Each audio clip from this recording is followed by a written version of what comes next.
আসসালামু আলাইকুম, সবাই কেমন আছেন? তো আজকে প্রচুর রোদ, মানে এতটাই রোদ যে দুয়ারে দাঁড়ানো যাচ্ছে না, প্রচুর রোদ। তো বাথরুমের ছাদে ওই জায়গায় তো আরো বেশি রোদ। তো আমার হাজবেন্ডকে আজকে এই যে ছাদে উঠিয়ে দেবো। কি জন্য উঠাইতেছি, এই যে রোদ দেখে দেখেন ছাতা বের করছি, ছাতাটা একটু ছিলেন।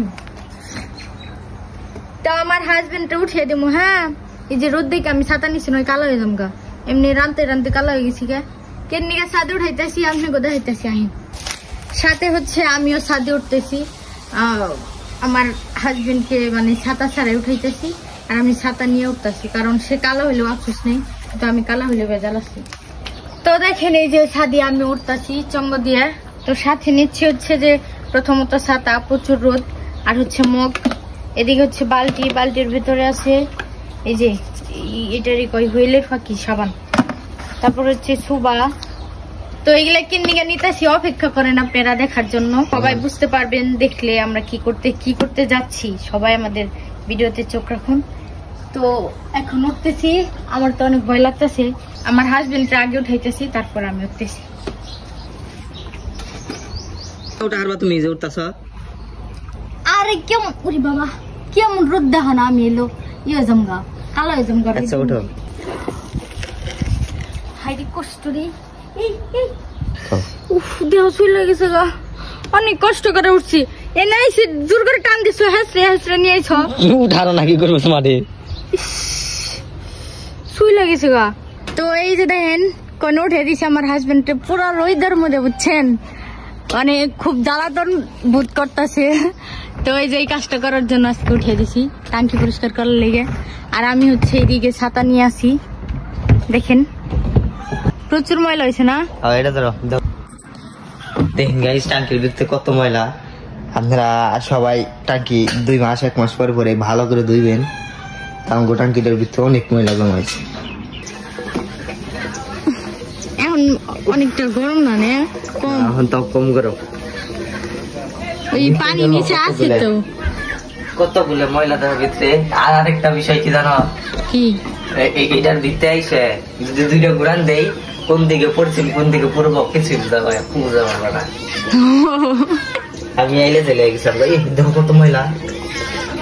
ই আল্লাহ, ঈদের পানি আমরা এতদিন খাইছি, তোমরা তো কি দরকার গো, এটা দেওয়ার পরে তোমরা পরিষ্কার করছো কোন দিন? যখন পরিষ্কার করেছি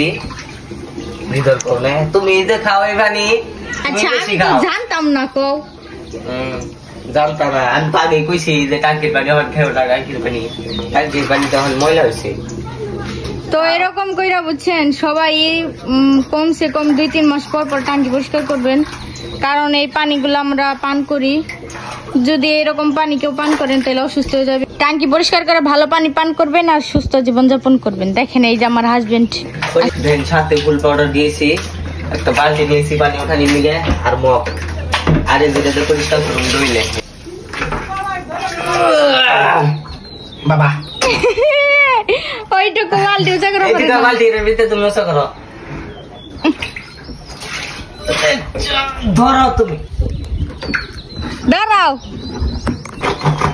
এগুলো কি করতেছো? ফুল পাউডার গুলাইতেছি।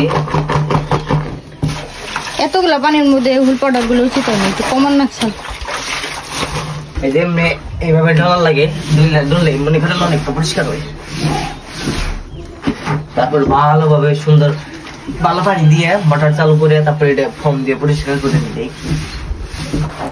একেবারে কোনাকানি চামাইরে তারপরে পরিষ্কার করেন। আমার না নিচে চাইতেই খুব ভয় লাগতেছে, দেখেন কতটা উপর আইছি।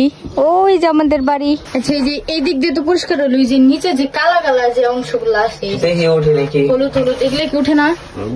আমি সব বলতে পারলাম না, কোনোদিন পরিষ্কার করে নেই, দেখি ঢলা দিলে ওঠে কিনা। মনে হয় তো উঠবো না, হয়তো অন্য কোনো কার্যকর আছে। আপনারা কইছে যদি এগুলা কি দিলে উঠবো, আমরা হুইলের ফাঁকিতে পরিষ্কার করতেছি, অতটা পরিষ্কার হইতেছে না। হ্যাঁ, এই যে টাঙ্কির ভিতরে যে কালা কালা অংশগুলো পড়া যায়, এগুলা কিভাবে উঠাই যদি জানেন তাহলে বললেন আমাকে, নেক্সট টাইম পরিষ্কার করবো। আজকে আর পারতাছি না, সকাল 7টার সময় উঠছি, তারপরে গরমের ভিতরে থাকা যায় না। সবাই ভালো থাকবেন, সুস্থ থাকবেন। আসসালামু আলাইকুম। এই পরিষ্কার করে একবারে সাইবে মরে যাম একবার ইসিরে কালো হয়ে গেছে আমার জামাইটা